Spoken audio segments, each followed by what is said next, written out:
Thank you very much. Okay, with that being said, we're recording. Cheryl, would you like some announcements this morning? Certainly. So just the same announcements that we provide every time. If you're not actively providing public comment or speaking, if you could please keep your microphones on mute, that would be excellent. You can use the little microphone audio button in the lower left-hand corner of your Zoom. If you're joining by phone only, you'll need to use your phone features. Usually it's *6 to toggle mute and unmute and *9 to raise your hands. You're welcome to use headphones as that can eliminate audio. Public comments or questions will be accepted by typing into the webinar as well as unmuting your phone and speaking. And if you're joining by conference call only, if you can please email your name, title, and company contact information to housing@mt.gov. Again, housing@mt.gov, so we can capture your attendance for the official meeting minutes. And when you're providing public comments, please speak and spell your name, your last name, and your organization so we can capture that as well. And I'll go ahead and turn it back over to Chair Posey for board member introductions. Thank you very much, Cheryl. I'm Bruce Posey. I'm the chairman. I'm from Billings. Sheila? Good morning, everyone. I'm Sheila Rice from Great Falls. Amber? Amber Parrish, Billings. Has Jeanette joined yet? Yes, I'm here. Jeanette McKee, Hamilton. Thank you, Jeanette. Richard? I see Okay. Richard's on, just no audio. Okay. Thank you, Richard. Rachel? Rachel Arthur. I am from Great Falls. Thank you. And Ryan? Ryan Aiken, Missoula. Thank you. That concludes the board. Cheryl, back to you.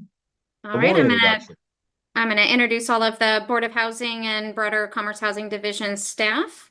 So Cheryl Cohen, Executive Director of the Board of Housing. We have Jessica Michael, Homeownership Programs Manager. We have Jason Hanson, Multifamily Programs Manager. Vicki Bauer, Accounting and Finance Manager. Joe DeFilippis, Operations Manager. Jessica John, Executive Assistant. Megan Sojourner, Administrative Supervisor. Stacy Purvis, a Program Specialist with Community Housing. Mary Palkovich, Mortgage Servicing Programs Manager. Jules Ingalls, a Program Specialist with the Community Housing Team. Julie Flynn, the Community Housing Programs Manager. Charlie Brown with the Homeownership Team. Brian Barnes with the Multifamily Team. Jesse Ennis and Kelly Garigula with the Multifamily Team. Ryan Culver with Multifamily Team on the Compliance side. Jen Stapleton with the Community Housing Team. And I believe I've captured all of the Board and Housing Division staff. Did I miss anybody? Cheryl? Yes. Just testing audio, so I'll be have two devices up. Okay, perfect. Thank you, Richard. Thanks. All right, and if I could turn it over to Megan or Joe to read the stakeholders on the call. Yeah, I can do that. No problem.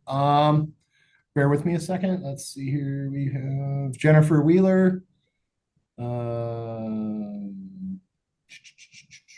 Mary Beth Morand, Don Sturhan, Maddie Mason, Nathan Bilyeu, Angela Getchell, Patrick Zhang, Christian Pritchett, Tyler Currents, Shane Walk,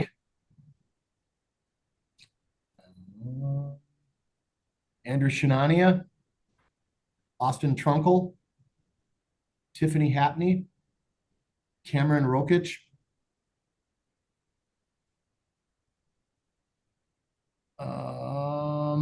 Rosaline Esclava, pardon me if I mispronounced that, Morgan Heckford, and Emily Strasser. Is there anyone from the public that I did not name? Okay. Hi, Jeremy West is on. Thank you. You're welcome. All right. I think that's all, Chair and Cheryl. Thank you very much, Joe. Now comes the time for public comment on any public matter that is within the jurisdiction of this board, but is not on this agenda. Do we have any public comment at this time?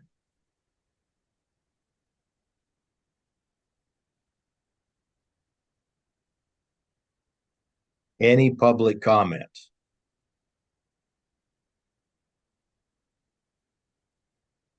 Joe, is anyone coming on? Seeing none, Chair. Okay, thank you very much. Hearing none, we'll move on. Our first bit of business will be the minutes. These are the minutes from the June 9th, 2025 board meeting. Are there any board members' discussions and or questions regarding these minutes? These were in your packet, so you should have had plenty of time to read them.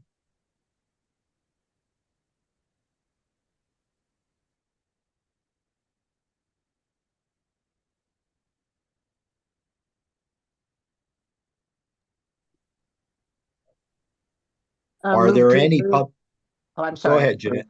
Oh, I was just going to move to approve the minutes. I'm sorry about the public comment. Sorry. Okay. Are there any public comments and or questions regarding these minutes? Seeing and hearing none, Chair. Okay. Hearing none, may I have a motion in the second for approval of the minutes of June 19th, 2025. Move to approve, Jeanette. Thank you, Jeanette. May I have a second? This is Richard, second. Oh, go ahead. Oh, Richard, your second's fine. Thank you very much. It's been moved and seconded for the approval. All in favor, please say aye. Aye. Aye. Aye. Aye. Opposed, same sign. Motion carries. Thank you very much. Let's now move on to the finance program and Vicky Bauer. Good morning. An update on the investments for the board as of May 31st, 70.9% of the board's funds were being held in money market with earning rate of 4.18. Due to the board's investment policy, there aren't a lot of options available for the board's funds to be invested in. So money market is where we are at, but we're faring well. Also, we do have a few investments that are a little bit higher than that, or a few other investments besides money market. The rates on those range between 3.69 and 6.48. We have some Fannie Mae MBSs, some old ones that we had with a MBS program we had in 2008.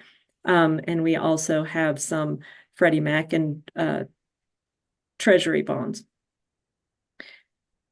With the MBS program, so far we have purchased 47.7 million of Ginnie Mae MBSs and 1.8 million of Fannie Mae MBSs. So the MBS program is going strong. The weighted average yield on our investments, it decreased year over year from 5.18 last May to 4.5 this May. However, it remains steady as when it's compared to April 25 rate at 4.5. That average does include the rates that we're earning on the MBSs. Regarding the investment portfolio and the maturities, of course, the Ginnie Mae and the Fannie Mae mortgage-backed securities have the longest term maturities in our portfolio. We just began buying those and they're bought with a 30-year term. We do have 2 treasury bonds that were purchased several years ago that will be maturing in August. And of our overall total investments for the end of May, 236.7 million of the overall investments at the end of May of 236.7 million, approximately 167.8 million of that was invested in money market. That money market is as high as it is for a couple of reasons. One, we had at the end of May, we had accumulated $36.5 million of cash, which were used to pay our June debt service. And we also had 57 million in our acquisition account for the 2025A issue. If there's any questions from the board, I'd be happy to answer them. Do we have any board questions and or discussions for Vicky? Vicky, I have one question. These two bonds that will be maturing in August, how much will that be? They are.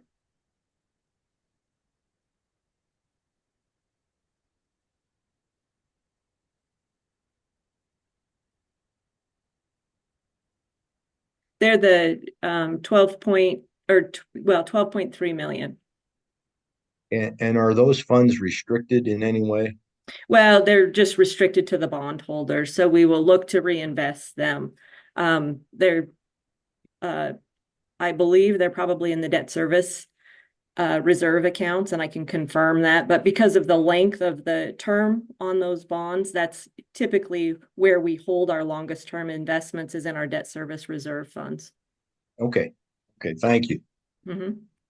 Other board questions and or comments for Vicky?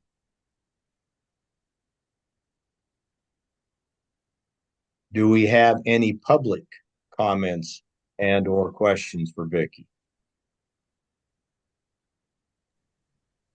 Seeing none, Chair. Thank you very much, Joe. Hearing no other questions or comments, Vicky, thank you very much. We appreciate your report this morning. And let's move on to Jessica and the home ownership program.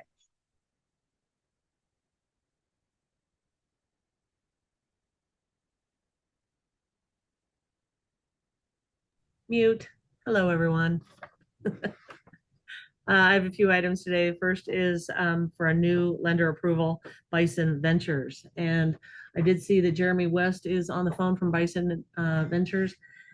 And so we welcome him to the meeting. Good to see you. Bison Ventures. Thanks for having me. Bison Ventures LLC was founded in 2021. Their corporate headquarters is in Scottsdale, Arizona, with their Montana location located at 2001 11th Avenue, Building A, Suite 28 in Helena. They are opening a new branch in Missoula this month. They have 40 direct employees, including 1 employee in Montana, with the expectation of growing their Montana offices. Bison Ventures specializes in government-insured loans for first-time home buyers and are approved to underwrite FHA, VA, USDA, and RD mortgage loans. They plan to participate in the board's regular bond program, DPA, and MCC programs. Bison Ventures' mission is to become the higher road. They are committed to helping their clients achieve their financing goals while providing an informed lending experience that is unmatched in the industry. Bison Ventures application material, quality control plan, and financials have been reviewed and approved by the staff, and they meet all the requirements for becoming a Montana Board of Housing participating lender. Their full application and financial information are available for board members to review upon request. The staff requests that the board approve Bison Ventures LLC as a participating lender for the Montana Board of Housing.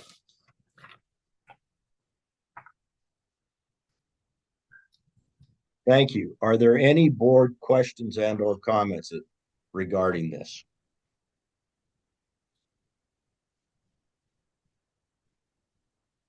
Mr. Chair, Yes. Jessica, with only 1 employee, that must be in their Missoula office, right? So they'll be adding employees as they open. They have one, it's my understanding, and Jeremy's on the phone, that they have 1 employee and they're here in Helena. And they're opening another office in Missoula this month.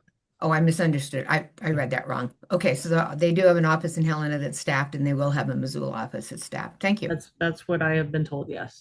Thank you. Other board questions? Why no VA approval? Mr. West? Sorry about that. Trying to get off mute. We are approved as a VA lender. So that was simply left off. Is that correct? Apologies about that. Okay, no problem. It's just unusual not to see a VA approved with all the others. Right. Other board questions or comments? Do we have any public questions and or comments? Mr. Chair, I'll just note that the lender approval memo on the second paragraph on the first page did include that they're able to underwrite to VA in addition to the others. Okay, thank you. I missed that then.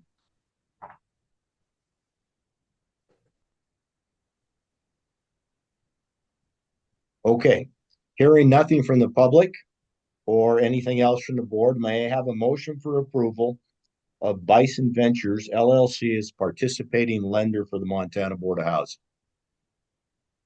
Oh, it's so moved, Mr. Chairman. Thank you, Richard. May I have a second, please? I'll second. Thank you very much. It's been moved and seconded. All in favor, please say aye. Aye. Aye. Aye. Approve, same, or excuse me. Nay, same sign. Motion carries. Thank you very much. Okay, Jessica, back to you. Next item is an additional set-aside request for the Habitat for Humanity. The state of Montana Habitat for Humanity affiliates request an annual allocation of set-aside funds each fiscal year. At the end of the fiscal year, June 30th, any unused portion of that allocation expires. At the June 9th meeting, the board approved $2,415,000 set aside for the allocation for Habitat affiliates. On June 9th, after the board meeting, the Flathead Habitat for Humanity affiliate contacted the board staff to inform us that the $454,000 allotment for Flathead was incorrectly requested. Flathead Habitat is requesting an additional $1,551,000 allotment for the total of $2,005,000 for fiscal year 2026. This request brings the total allotment for fiscal year 2026 for all Habitat affiliates in Montana to $3,966,000. Flathead Habitat is constructing the following residences in fiscal year 2026. They have two two-bedroom townhomes that are duplexes, each at $405,000, and then one three-bedroom townhome in part of a duplex at $410,000, and then the other side is a four-bedroom townhome duplex for $420,000, and then one single-family home which is on a CLT for $365,000. The board consulted with our financial advisors, and we have sufficient funds to approve this additional $1,551,000 request for a total of fiscal year Habitat set aside of $3,966,000. The staff requests the board to approve this additional set aside request. And I did see that Habitat Flathead is on the phone. Mary Beth, I believe. If you have any questions for her. Thank you very much, Jessica. Do we have any board comments and or questions regarding this increase for Habitat? Mr. Chair, Yes. I have a question for the Flathead representative. Are any of these homes going to be land trust homes, which would ensure permanent affordability? One of them is. Yes, the single family residence is built on land trust land, and through a board resolution in 2024, the Northwest Montana Community Land Trust has first right of refusal on all of our homes, and we changed our equity shared appreciation formula to exactly mirror the Northwest Montana Community Land Trust so that the land trust can afford to buy all of our homes back on resale. Thank you, Mary Beth. We appreciate that. How about the townhomes? Those are not on land trust homes? No, unfortunately, the land trust, all the land they've owned, we've built on already, and I had to go out and buy that on the open market, and I had to pay about $85,000 per lot, and that's why those townhouses are even more than the single family home. Thank you. I appreciate that. Mr. Chair, I'd like to request that the board have a discussion at a future meeting on the idea of land trust home set aside, similar to Habitat. I know we have a limited pot of money, but we just put another $1.5 million into Habitat for Humanity, and it comes as no surprise to anyone that I'm very, very much an advocate for permanent affordability in homeownership options. So I just would like to schedule some kind of a discussion over how the board feels about a lower rate set aside for land trust homes similar to the one that Habitat has. Okay, that sounds reasonable. Do we not have a planning and training session come October? Is that correct? We do. Yep. Okay, That would be Let- perfect. And I would like to request that we have at that time of an idea of how much money is really out there. How much money could we put into 2 or 2.5% loans or whatever Habitat gets? Because I know it's a limited amount, but I never know the total limited amount. So I'd like to see that as part of the discussion. And I appreciate the board's patience with me on this subject I continually bring up. Well, I've made a note of it, Sheila, and we can chat with our financial advisors and be prepared for the October meeting to have a discussion about CLT set aside request. Thank you. do we have other board comments or questions? I do have a couple. Do we have a max that this set aside is allowed? What if they come in with $10 million? I mean, I'm just questioning that. That would be a question for Vicky, I think, but no, as far as I know, we don't have a max, like No, a max has specific never been number. a max has never been established. And like with this request, what we did is went back to the financial advisor and gave them a specific amount that was being requested, not discussing, what the max was within the indenture. And so really, I think that would be kind of incorporated into the discussion with in October, looking at all of the pots of money that we have and the rates that we could charge on those for set-asides. Okay, thank you. So this is now a question, because I want to make sure I'm understanding when it says two-bedroom townhome duplexes at 450, does that mean the duplex is 450,000? Each side is 405,000 of the two Or bedrooms. 405, I'm sorry. So each side is 405. Yes. How many square feet? Just all get to go. Mary Beth. Approximately 1,500. You're building 1,500, Habitat's now building 1,500 square foot homes for people. Is that correct? Yes, our houses range between 1,400 to 1,700, depending on bedroom count. Okay. We'll have the discussion come October. Thank you very much. And Mary Beth, I just want to go on record of thanking you for doing a very difficult job. It's not easy to build anything in today's environment, and we really appreciate what the Habitat affiliates do. Thank you. Thank you. Do we have any other board questions and or comments? Do we have any public questions or comments? Seeing none. Thank you very much, Joe. Hearing none, may I have a motion for approval to increase the additional funds to Habitat by $1,551,000? So moved. And Sheila's moved. May I have a second, please? Second. Okay. The moved and seconded. All in favor, please say aye. Aye. Aye. Opposed, same sign. Motion carries. Back to you, Jessica. All right, third time's a charm. I'm hoping on this revisions to the administrative rules of Montana on the reverse annuity program.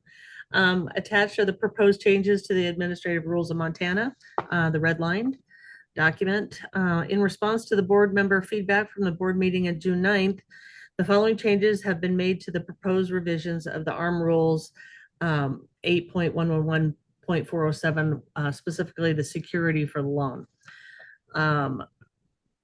What was changed was single-family residences to include townhomes, condominiums, and manufactured homes. And they must meet HUD Handbook 4000.1 guidelines. And manufactured homes must meet the MBOH terms and conditions of the MBOH MBS regular bond loan program requirements. And I have those attached, or we can go over what all that means if you have questions about that. So as you can see, I did propose that we add manufactured homes to the security for a loan. Do we have any board questions and or comments regarding this?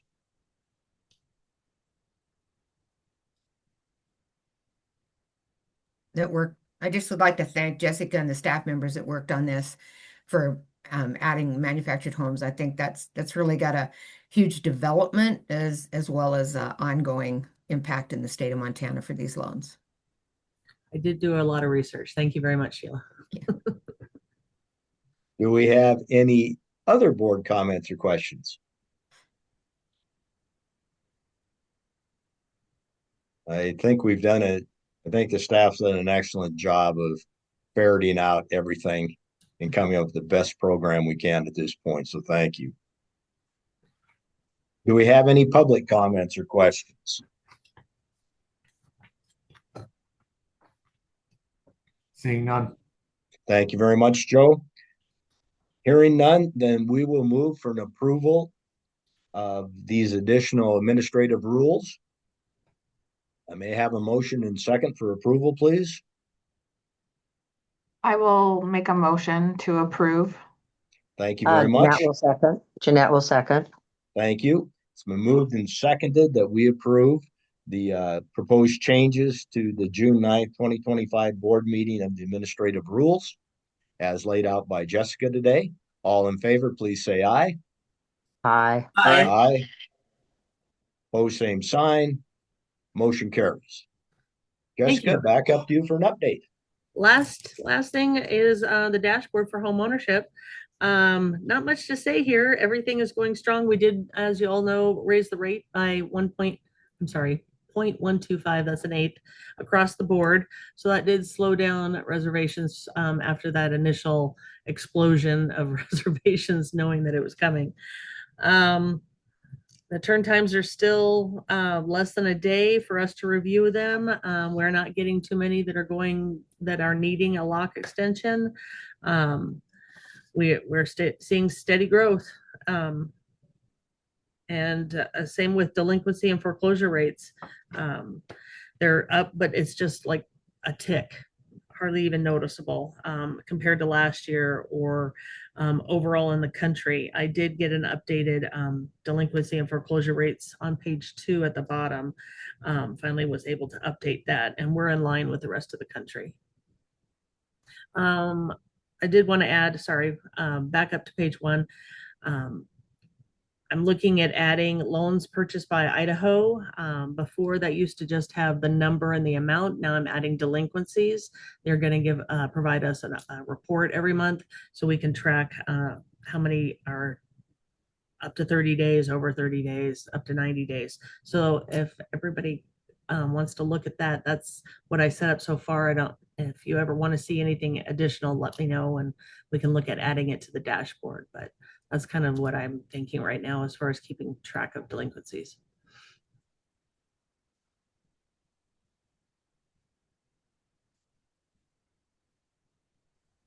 Excuse me. Do we have any board comments or questions?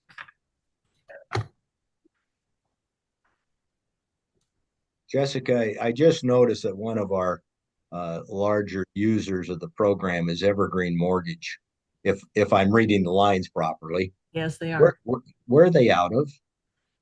Oh, I know that too, because that's where a lot of the Opportunity Bank of Montana loan officers went almost a year and a half ago. They all went over to Evergreen. Billings. Billings? Their Billings Seattle? operation. I know they have Okay. their processors and such are out of Washington. Okay. I was just curious where they seem to be producing a lot, and I wanted to know where it was coming from. They have a pretty large office here, Bruce. Okay, very good. Thank you. Other board questions or comments?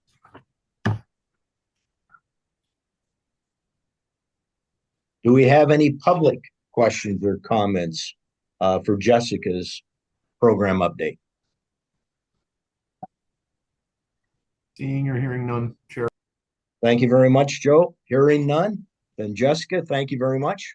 And we appreciate it. And we'll move on to Mary and the mortgage servicing program. Good morning, Mr. Chair, Board. I have here the servicing dashboard effective June 30th, 2025. Our total portfolio is 6,168 loans. 5,506 are Board of Housing, 288 Board of Investments, and 21 multifamily, 353 half loans for Homeowners Assistance Fund. A total of 716 million. Escrow, we've got 5.3 million. Lost draft, approximately $900,000. 60 plus loans are staying pretty steady, 289. And actual foreclosures sales in the month of July were 3. So the total for the year is 5.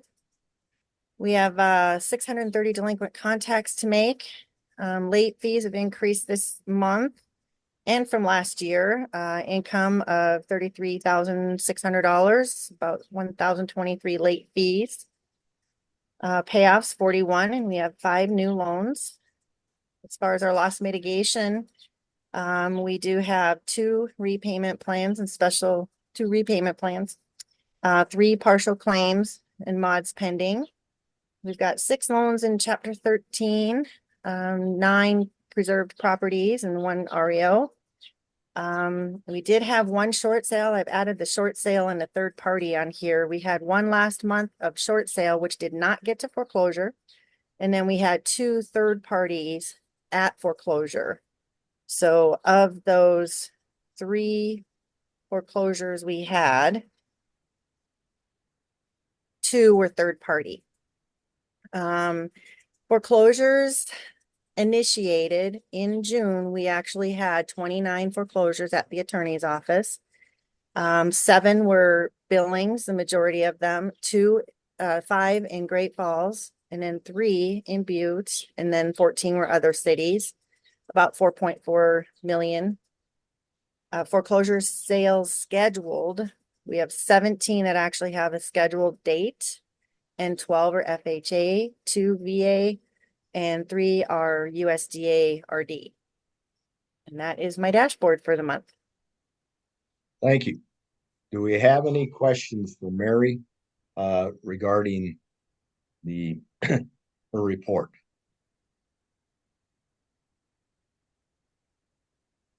Any board comments or questions? I don't have a question for Mary. Amber, if you're still on, I have a question for you. Is the market softening? Are we seeing that or not? I wouldn't necessarily call it a softening. I mean, as anybody who's been around the last 2 years knows, I mean, interest rates are what's causing the majority of the problems, as well as low inventory. So that really hasn't changed. Those conditions are the same that they have been. So we're not necessarily, seeing anything new. It's just kind of par for the course right now. So if we could see a little dip in interest rates, I think you're going to see, some movement in the market. But right now it's just pretty stale. Okay. And Amber, do you have a feeling of the amount of housing that may be coming, that's not selling, but may be coming verbose? Do we have any concept about that? Okay. No, not really. That's hard to put into a number. So.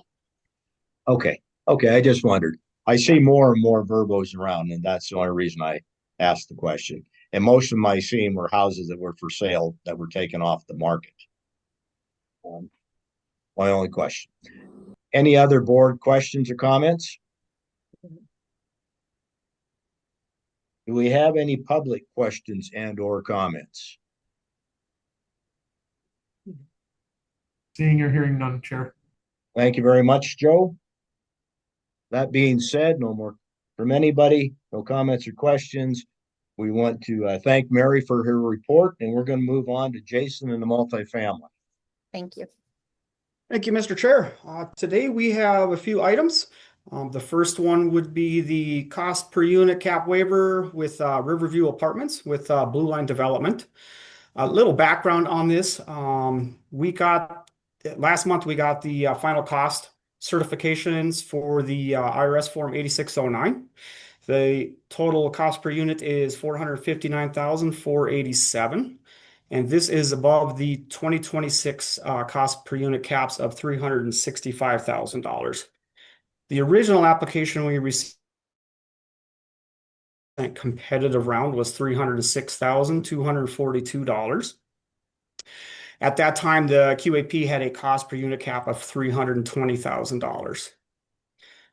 Also, January 2023, the board approved a $1.5 million multifamily loan program. Unfortunately, the board staff at that time with the new UNIAP didn't catch the $403,000 cost per unit at that time. So we also get progress reports every quarter from all the developers when anything's under construction. So we got quarter reports from January 2022 to March 2025. We had no indications in those quarter reports that the costs had gone up substantially.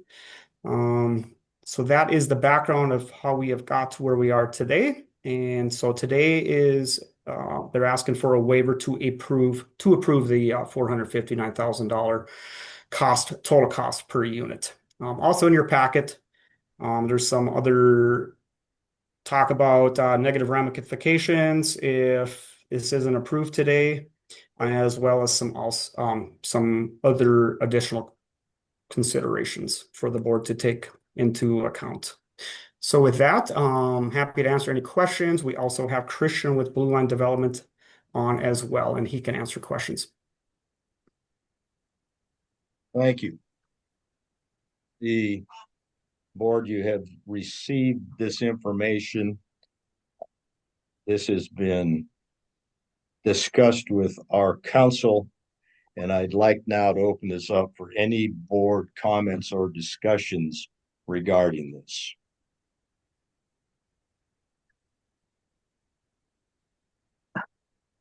Chair Posey, I have a couple questions. Yes. Go ahead, Ryan. So I don't know who to direct these to, so I'll just throw them out there. First question is, how frequently does the board encounter this sort of waiver request? And secondly, if the waiver is approved, how, if at all, does this cost per unit affect the rental rates for the affordable units? I can take that, Mr. Chair, if it's okay. Absolutely. Yes, we have had an increase in some cost per unit waiver requests. We've had, maybe a couple of them. We have not approved anything over $400,000 to date. We've had a lot of discussion on some other meetings about how high maybe we would go. Our QAP discussion for this upcoming QAP, the cost per unit cap has been discussed at $395,000. The costs on this do not affect the monthly rental rate that is set by the area median income by HUD. So that has nothing to do with the costs of this project. So those are set differently. The debt coverage ratio is fine. So the debt coverage ratio on the project pays for these costs. So that's not an issue. So yeah, and we've had, and this is in Big Sky, just to say, so it's different than a lot of our other locations that we've been approving in, mostly in Bozeman.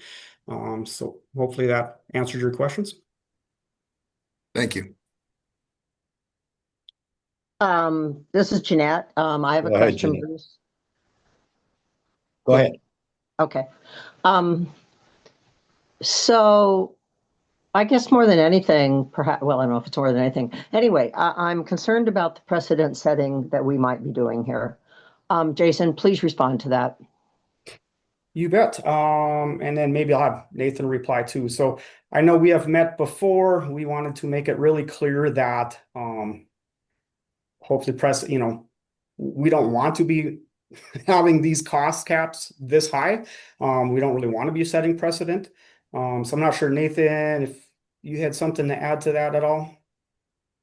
Well, yeah, so that each determination is an individualized facts and circumstances based determination. So the board, as far as legal precedent goes, you're not in the event you were to determine that, upon asking board staff and the developer who's attending, if you were to determine that the universe of facts and circumstances justify this exception that has no bearing on how you would have to handle it legally going forward. Now, I can't speak to what sort of like what the political ramifications might be or how, you know, developers might interpret that. But as far as any legal precedent or concern about your ability or to approve or deny future waivers, each one of these comes to the board as an individualized application. Each of these projects have their own specific circumstances that may justify a waiver or may not. So you can proceed with asking questions. You can determine whether or not this particular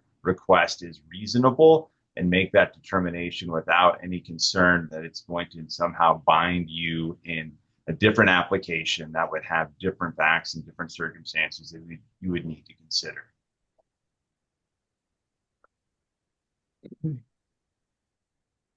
I guess, again, Jeanette, I guess it's not as much about binding us, but it is about the change in expectations from developers that makes Jason's life and our life more difficult.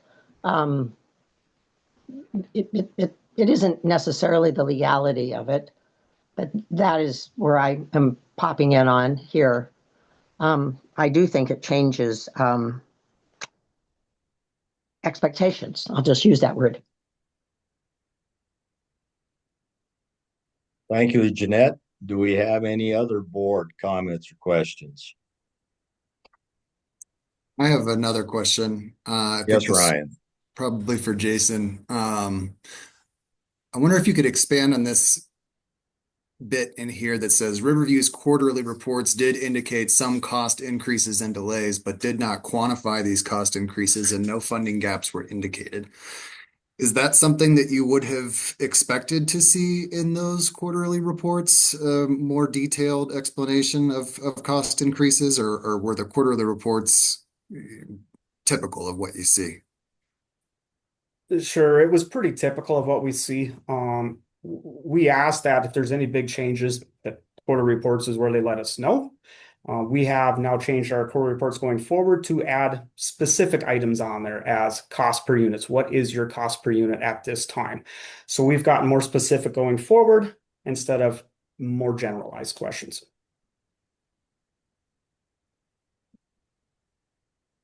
Again, this is Jeanette weighing in. Well, not weighing in exactly, but so when I make decisions on whom does get or doesn't get, one of my biggest awards, excuse me, is that it is the cost per unit that I look at very carefully. That's very significant to me. And those that are able to keep it within our realm and such, it's important. So I'm just saying this is concerning to me. Thank you, Jeanette. Do we have any other board comments or questions? Mr. Chair, this is probably the stickiest wicket we've seen ourselves in. I want to emphasize that this does not change the tax credits per unit. The tax credits stay exactly the same. They were able to finance additional. It does not influence the rental rates. It is concerning to me that cost overruns could be perceived as, well, we'll just go and ask the board for a waiver. But I think this discussion is emphasizing that the board does not feel like that, and that we are going to look at these very carefully. And in particular, we don't want any surprises at the end, which I'm almost positive that when the total came in and all the bills came in, that Blue Line was as surprised as anybody. They knew they were coming. When I look at the list of things that caused the increases, I don't see it how they could have controlled those. Just being in the construction business at NeighborWorks for all those years and seeing that Northwestern Energy changes its amount. You have to do a temporary heating system for the winter. We've got the HOA and the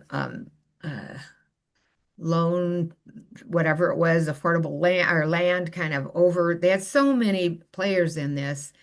I just don't see where they really are at fault, I guess, for these, except on the reporting side. I'd also mention that they didn't increase their developer fee, which is another thing we should discuss in October, is on these really big projects, what kind of a developer fee percentage-wise is reasonable. And they're willing to defer more of their developers. So part of that financing stack that enabled them to put this together was more a deferred developer fee. So again, I don't think there's an easy answer here at all. I think I'm going to vote to approve this waiver, but with the caution that the staff is making changes. So we hear about this much earlier and are giving feedback to the developer much earlier. This isn't going to fly. You have to find another way to cut costs. Other board questions before I go to the developers who wish to speak before I have my comments? Yep.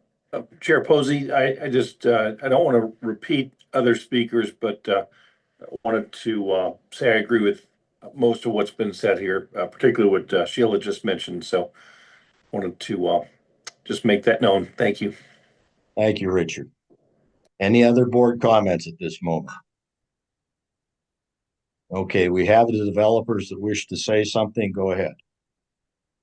Thank you, Mr. Chair. My name is Christian Pritchett with Blue Line Development, and certainly appreciate the perspectives of all the board members who spoke up. We absolutely understand the desire to be sensitive to precedent here, and I will also express just a tremendous amount of gratitude to MBOH and staff as we worked through the challenges that we encountered on this particular project. Obviously, at the time of application, we expected to see some level of higher cost given the location in a resort community and the kind of unique challenges that Big Sky faces. I will say post-award, we did encounter some unique challenges associated with our positioning within an HOA and being subject to some constraints, design constraints, as well as logistical constraints that were unanticipated as part of our involvement in the larger planned community within Big Sky. And so we were obviously reacting to those quickly throughout the process, and did have a number of conversations, not directly with tax credit staff at times, but with other MBOH staff on how to overcome some of those challenges.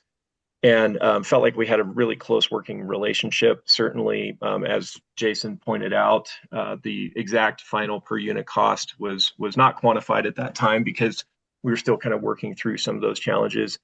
As a data point, I will note for the benefit of the board, we recently completed a project in Jackson, Wyoming, at about the same time that we completed this project. And obviously, Jackson and Big Sky face similar kind of logistical, geographical, and economic constraints. The per unit total cost on that Jackson project actually came in about 20% higher than this Big Sky project. And again, for many of the same reasons, but wanted to put that out there as kind of a unique data point that's specific to resort communities. So I would just note for the benefit of the board, we certainly wouldn't expect this to set a precedent.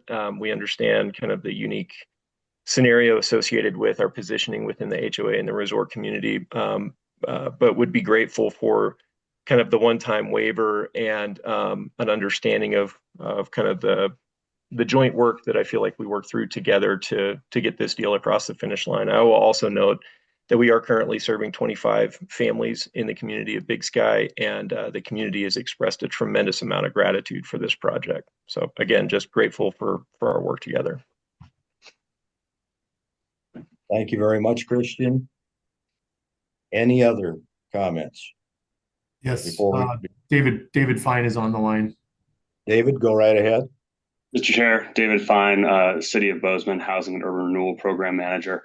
I just wanted to express the City of Bozeman's position that we're concerned that the cost cap could become an issue for this board, and we encourage this board to continue to think about these projects within the totality of costs and what the developer is trying to do to manage high costs.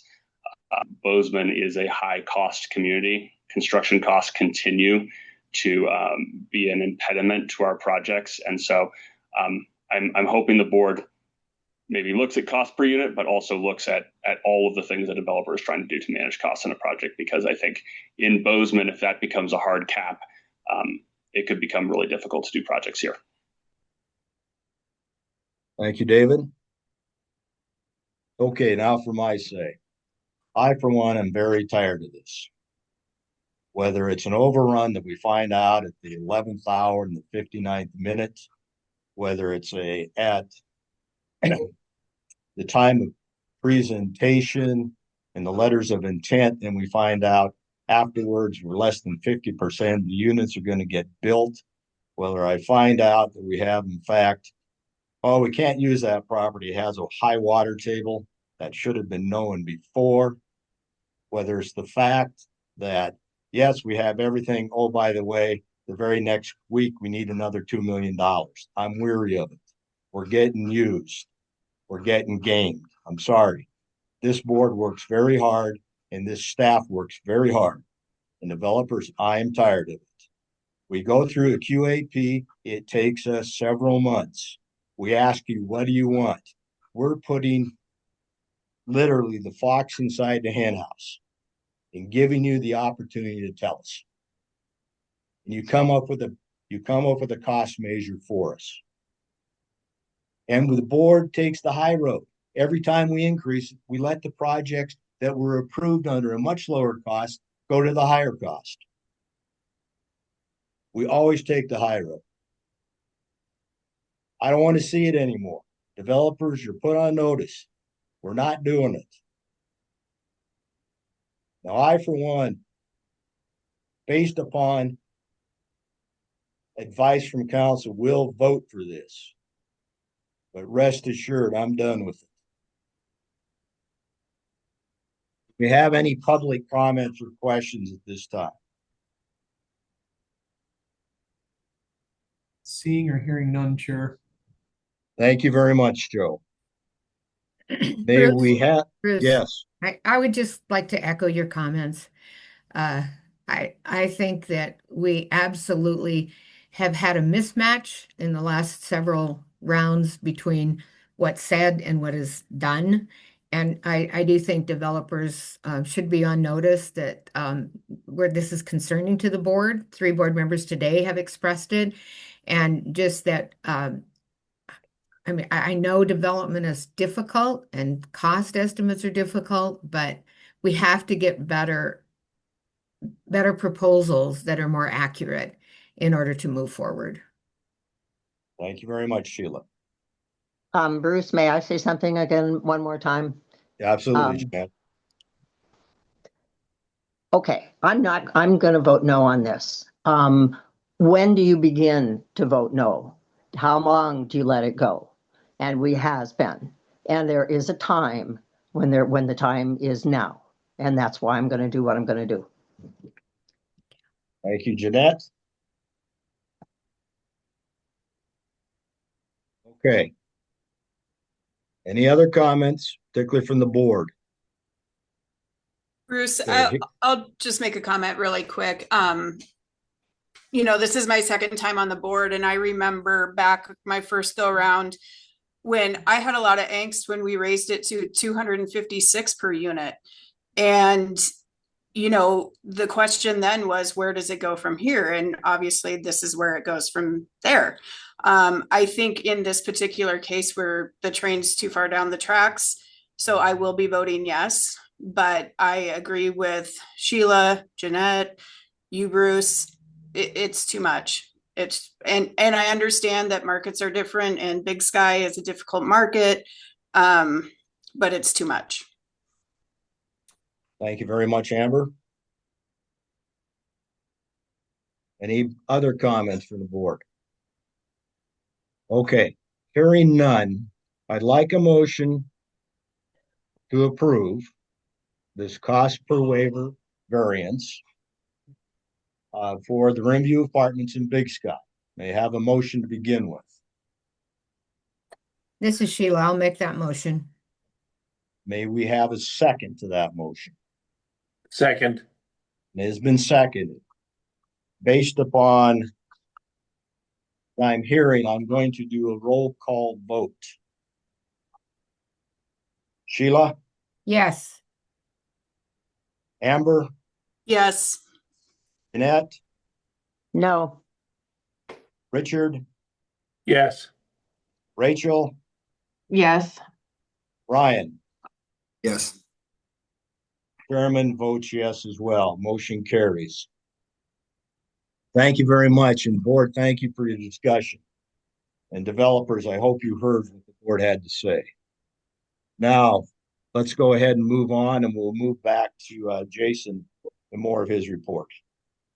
Thank you, Mr. Chair. Next up is a bond resolution up for approval. This is Rocky Mountain Flats, located in Bozeman with Blue Line Development. It is a 296 unit family project. It's located in the south side of Bozeman, I believe it is. This is a new construction project consisting approximately of $371,872 per unit. Blue Line Development Inc. is the developer and is requesting a bond amount not to exceed $73 million. This does include the buffer. Unit AMIs will target 30% to 80% AMI. Blue Line Development has officially requested a cost per unit waiver at the $371,872. And this is slightly above the $365,000 cost per unit limitation currently in the QAP. As noted before, we are looking at possibly $395,000 for the 2027 QAP. That's been discussed in the workshops. The project also has earmarked a little over $1 million with MIRA and other eligible uses funds. And additionally, the board has approved a $2.2 million multifamily program loan also back in February of 2025. Staff does support the proposed noted above. Thank you very much. Board discussions and/or questions on the Rocky Mountain Flats bond resolution. Mr. Chair, I just note that this includes that waiver if we approve this motion as stated in the proposal from staff. I'm probably going to vote for this one as well. First of all, it's more moderate, and Blue Line is coming in as they see the costs rise with this. I think what I'd like to have the staff do, in addition to the change they've already made, but propose, and this may already be happening, but propose at the next NCHSA meeting that there's a workshop on what housing finance agencies are trying to do to control costs.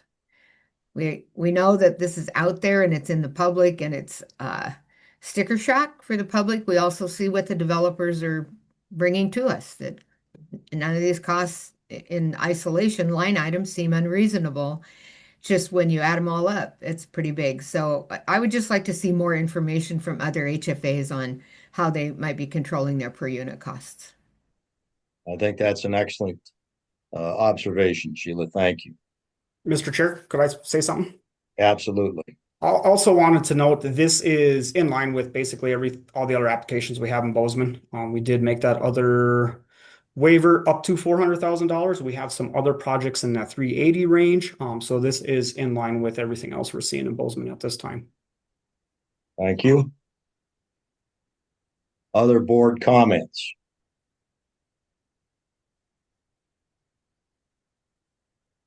Once again, I will vote for this, knowing full well that we're likely to go to the 395.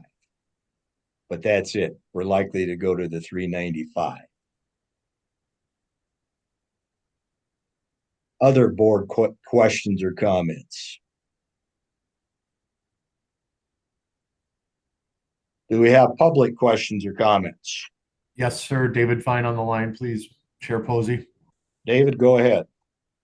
Mr. Chair and members of the Board of Housing, my name is David Fine. That's Fine. And I'm the Housing and Urban Renewal Program Manager for the City of Bozeman. The City of Bozeman is pleased to support Rocky Mountain Flats bond resolution. I should clarify for the record that this application is part of a site plan application that is currently under review. So I want to stipulate that our support is for the allocation of financing, and we're not speaking to the specific design or its pending development application. Bozeman has 6,500 households making at or below 60% of the area median income and just over 1,600 units of income qualified housing. The need is immense, and this project moves us in the right direction. And while there's been recent media coverage of the surplus of market rate rentals in Bozeman, it's worth noting that even at significant discounts, LIHTC rents are still far below even competitive market rents.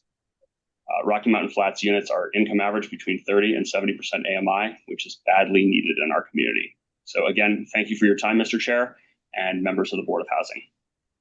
Thank you, David. Other public comments or questions? Yes, Chair. Christian Pritchett, please. Christian, go ahead. Thank you, Mr. Chair. Just want to come back to you all after the discussion on the last round because it's obviously germane to this discussion as well. And just reinforce that we hear the board loud and clear. And to the extent that we can be a partner in helping to solve these cost issues, we will do everything that we can to be that partner. And I know that every developer in the room would echo the same sentiment. Frankly, the rising cost situation across the country is making our jobs more and more difficult, and it translates to fewer units on the ground, which is something that nobody in this room wants. And so to the extent that we can be a partner in solving these problems, we will certainly do that within the microcosm of each development. We are doing everything we can. We are maximizing the amount of deferred fee that we put back into the deal to the greatest extent that investors and lenders and the projections will let us do that. We are also pushing on every subcontractor and every supplier to reduce profit and overhead to the greatest extents that we can, as well as our contracting team. So just want to reiterate that we hear you. We want to be a partner in this problem and do everything we can going forward to help stabilize the current situation. Thank you very much, Christian. Other public comments or questions? Seeing or hearing none, Chair Posey. Thank you very much. That being the case, may I have a motion for approval of the bond resolution 25-0714 MF07, not to exceed 73 million for the Rocky Mountain Flats bond resolution. I would so move. Thank you very much. May I have a second? I will second. Thank you. Is there anyone out there that feels we need a roll call count here? Meaning board members. Okay, hearing none, all in favor, please say aye. Aye. Aye. Opposed, same sign. Motion carries. Back to you, Jason. Thank you, Mr. Chair. Next up is another bond resolution up for approval. This is Hidden Creek 4 Apartments located in Bozeman. Hidden Creek 4 is a 158-unit family project located in Bozeman. This is new construction costing approximately $354,764 per unit. United Housing Partners, LLC is the developer and is requesting a bond amount not to exceed $40 million. This does include the buffer, and unit AMIs will target 30 to 70%. Also noted, you guys approved or selected the Hidden Creek 9 on this one last round.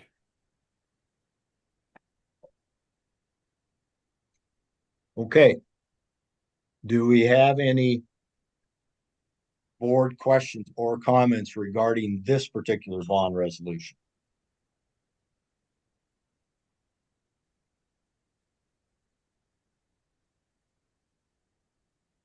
Jason, are we getting anywhere near our bond cap? Mr. Chair, we are not at this time. We do have a lot of projects in process in different stages of approval, getting to be approved, letters of intent, but the applications haven't come in. So I would say we're not yet, halfway through the year. We're not even close. So a lot of these will be pushed to next year. So it is something ongoing we're watching, but at this time, we are not at the cap. Is it something worthwhile discussing then at our October meeting to get ready for when we do hit our caps? Sure. And I think we've had some discussions in the QAP calls with this summer. So it's it's an ongoing conversation and we'd be happy to bring it up in October. Okay, thank you very much. Other board comments or questions?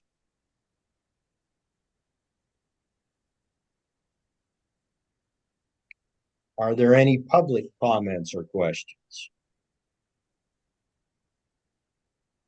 Seeing or hearing none, Chair Posey. Thank you very much, Joe. That being the case, may I have a motion for approval for the Hidden Creek 4 bond resolution number 250714 MF04? So moved. It's been moved. May I have a second, please? Second. It's now been moved and seconded. All in favor, please say aye. Aye. Aye. Aye. Opposed, same sign. Motion carries. Mr. Chair. Jason, back to you for a program update. Mr. Chair, I just wanted to give a quick update related to Hidden Creek before Jason does the dashboard. If the board may recall, we put out a request for proposals for project basing some of our tenant-based vouchers. And Hidden Creek was one of 2 projects that were awarded at the tail end of last year, a batch of project-based vouchers. Hidden Creek has been conditionally awarded 40 of those. We've been working through with the developer all of the process for HUD requirements for the project basing of those vouchers. All of the environmental has been submitted, so we're waiting for the final use of grant fund approval. And then they're working to finalize their review of the subsidy layering review. It should have hopefully been finalized by the end of last week. And then it goes to their HUD headquarters for review, which may take another 20 to 30 days. But moving ahead with those project basing of vouchers, so hopefully we can get the sign off from HUD within the next month or so. Very good. Thank you. Okay. Anything else at this point before we move back to Jason? Okay, Jason, give us an update, please. All right, thank you, Mr. Chair. On the dashboard, changed slightly in the Coal Trust loan program bucket of money. We had the Homestead in Dillon, that is a 9% awardee. They decided not to use the $450,000 in Coal Trust money, so our buckets have increased a little bit, as you see there, but still not a whole lot in there. So other than that, not much has changed on the dashboard. And there are some events, right at the bottom, you can see some upcoming events with public hearings and the August housing coordinating team meeting for next month. Do we have any board questions or comments regarding the dashboard and Jason's update?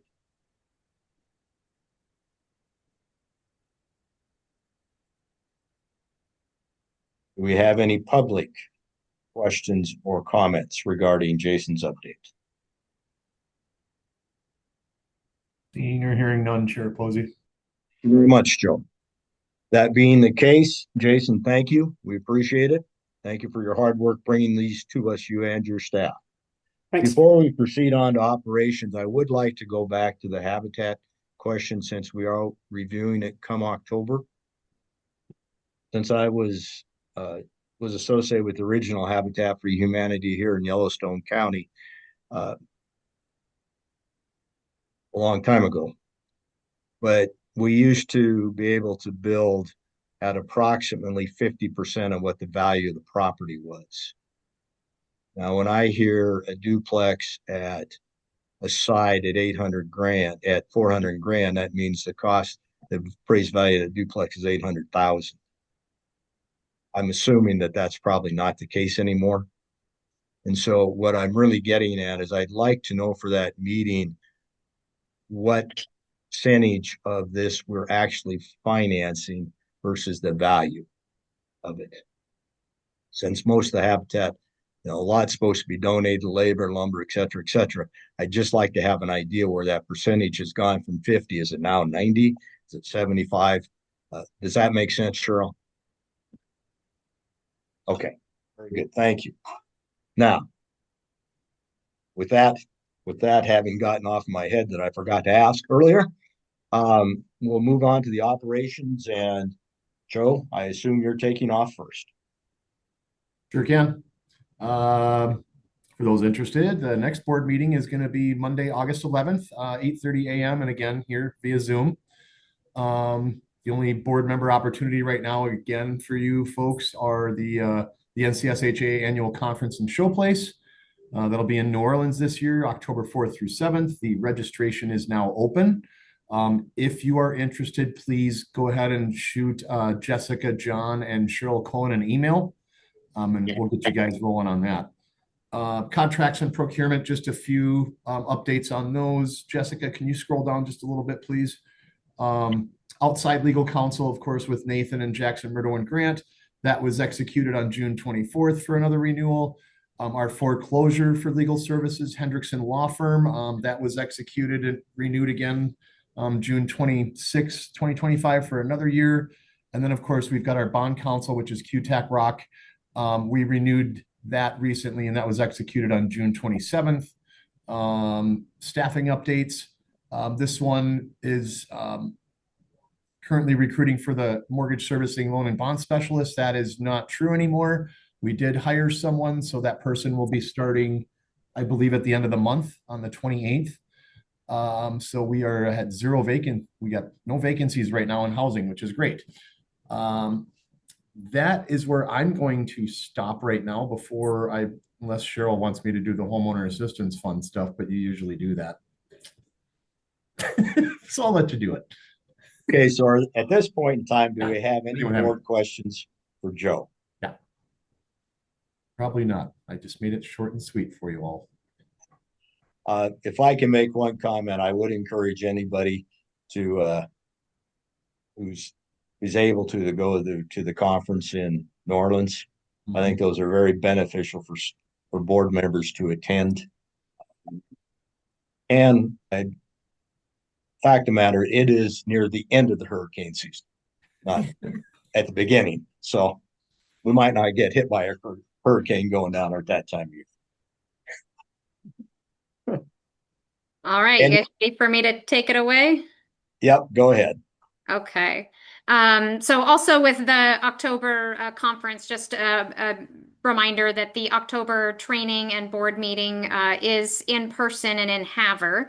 And that will be where we're also making the low-income housing tax credit allocation decisions. So board members, if you're not able to attend that board meeting in person in Havre, please let myself and John know as soon as possible.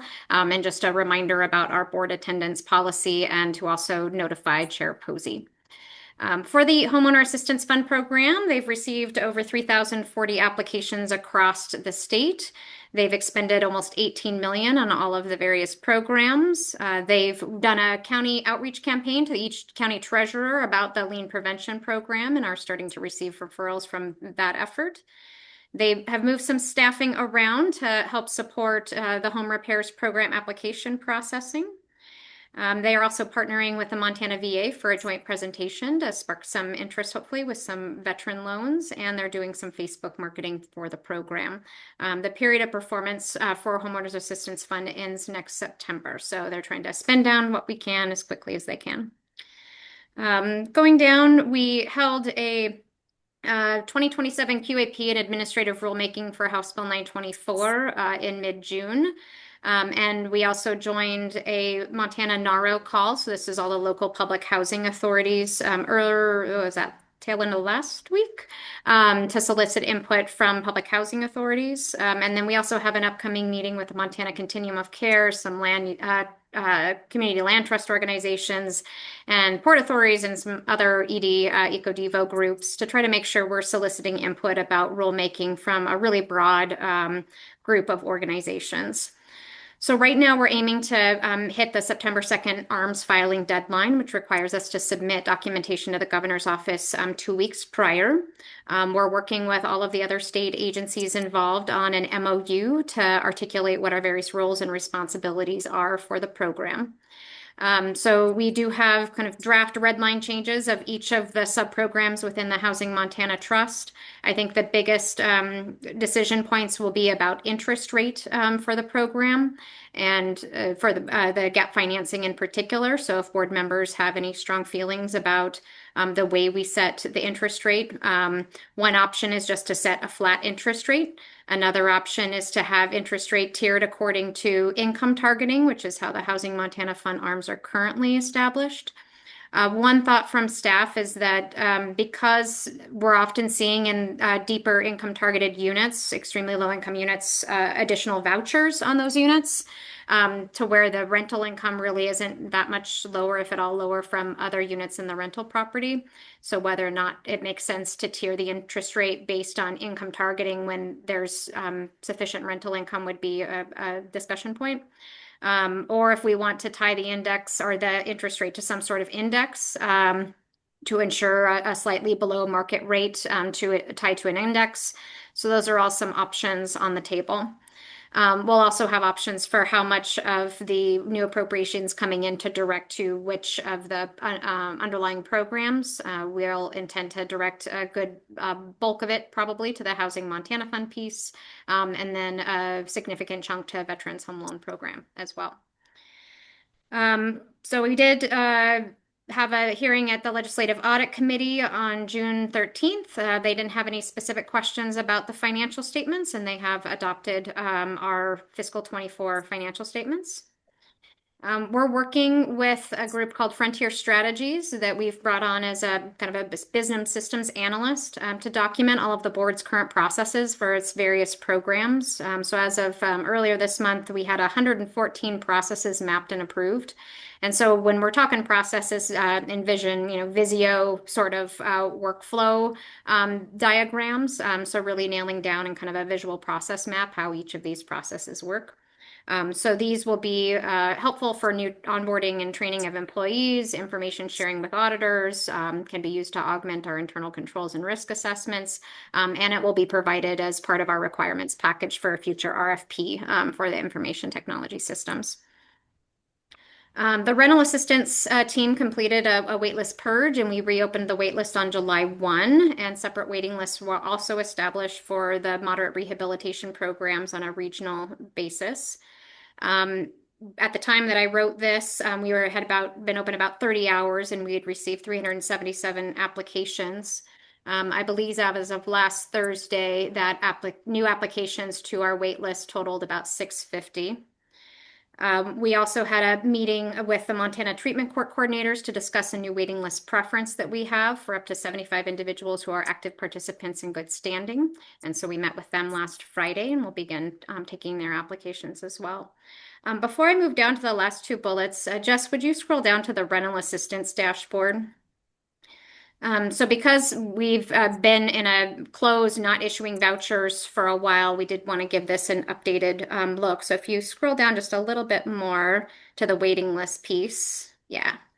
So this is just the snapshot of when we put the application or the board packet together. So you'll see the waiting list as of 6:30. So that was the balance of applications after the wait list purge was fully completed. And just so everybody knows, they receive a letter, have to check back in to confirm they want to stay on the wait list. A second letter goes out. So we do make sure that everybody has the opportunity to stay on. Of the about 650 applications that we've received, a fairly high chunk of those, I'm talking nearly 200, are from out-of-state applicants. So this was kind of something that our waitlist coordinator noticed last week, and we are wanting to make sure that every participant who is applying for the program understands our policy requirement that you must lease with your voucher when it's allocated within the state of Montana jurisdiction for 12 months before you can even be considered eligible to port your voucher to another location outside of the state of Montana. There's a concern that people may be applying to voucher programs throughout the country in order to be able to then immediately port a voucher to where they are currently physically located.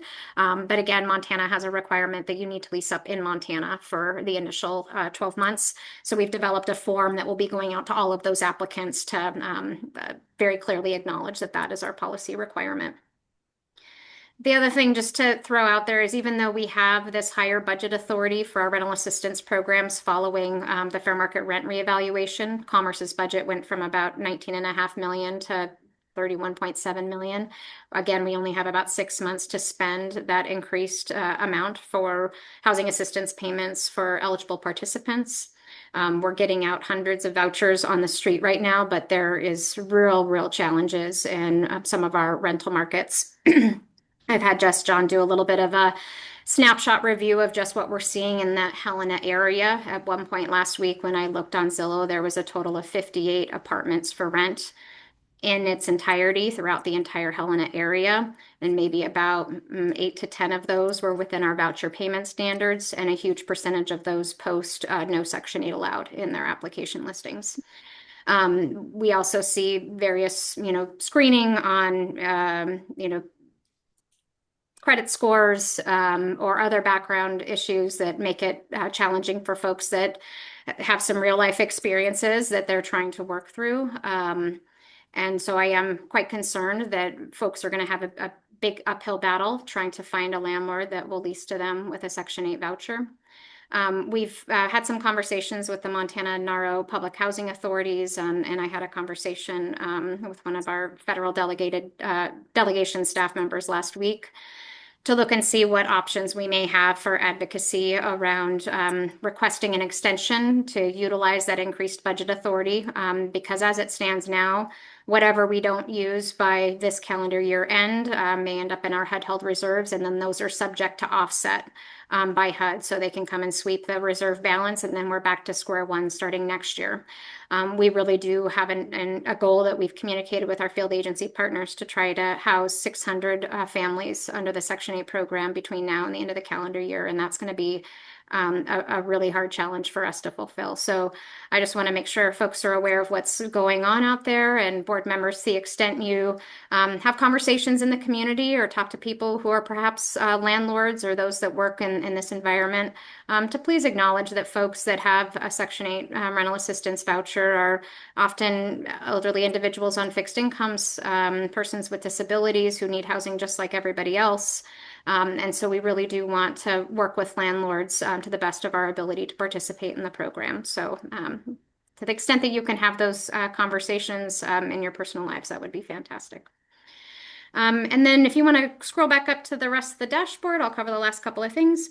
Cheryl, let me just interrupt you for just a minute. Go ahead. These numbers are fascinating to me, and I would love to see maybe a monthly update sent to the board just so we can see.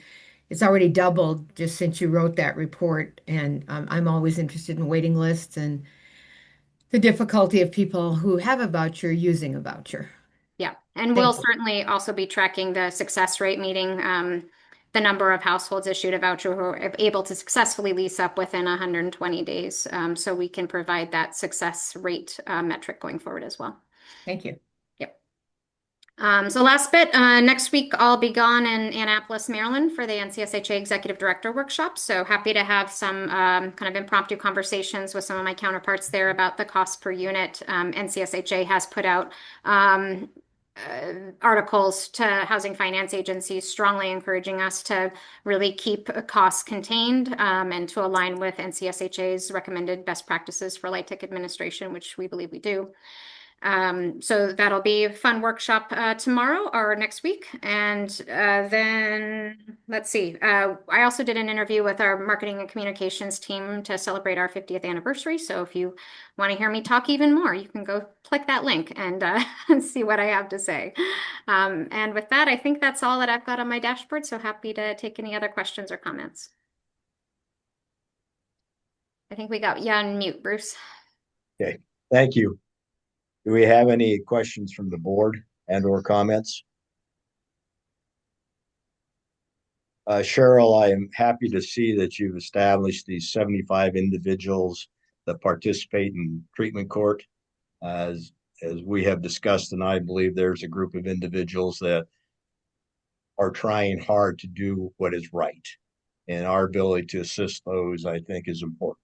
So I thank you for including that. You bet. Other board comments and or questions? Do we have any public comments and or questions for Cheryl and her report? Seeing none, hearing none. Thank you very much, Joe. That having been said, I'd like to thank the board today for their participation as always, but for their frankness and honesty. We had a difficult situation to talk about today. And you came through and you spoke to it directly. And I appreciate that. There's only 7 of us to make these decisions. We need all 7 of us. So thank you very much. I'd like to thank the staff and what they went through, as well as our council and what he had to go through in order to have some of these discussions that we had today. It's all greatly appreciated. I'd also like to thank the staff and all the hard work they do and what we continue to try to do, because I do think this board, its members, board members, its staff tends to take the high road literally 100% of the time, even when that's a difficult road to take. So thank you very much. Having heard nothing else, I will go ahead and adjourn this meeting. I'll wish everyone to have a happy dog days, so to speak, and we'll see you come August. Thank you very much. Thank you, everyone. Thank you. So.